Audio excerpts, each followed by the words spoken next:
चला आज आपण बटाट्याचा हे बनवणार आहे परोठा।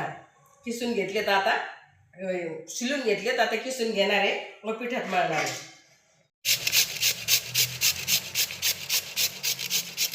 बटाटे किसून घेतलेत, थोडे गरम पाण्यातून धुवून घेतलेत। आता आपण त्याच्यात पीठ मसाला सगळा टाकू।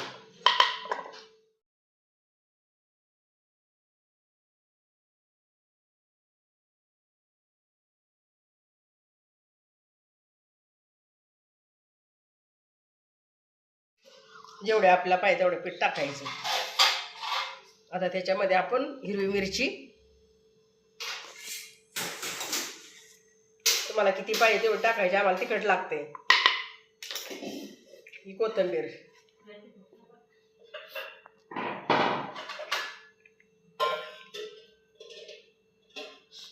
त्याच्यामध्ये जिरे, हे मीठ जरा जास्त लागत आहे त्याला। हे असतो ना बटाटे सोकून घ्या। हे जिरे,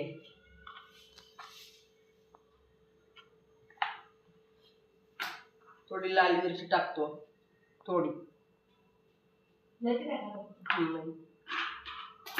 आता आपण हे तयार करून घेऊ मळून। तेल टाकले आपण त्याच्यामध्ये।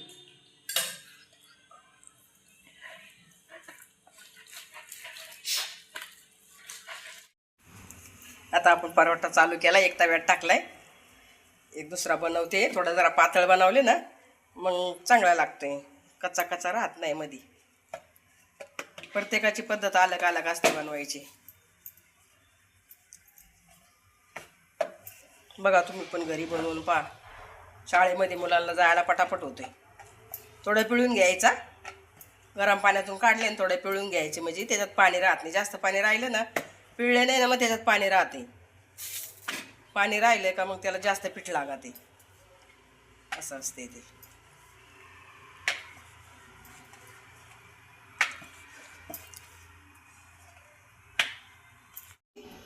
म्हणजे तेल त्याच्यामध्ये टाकलं ना मग चांगलं राहते ते।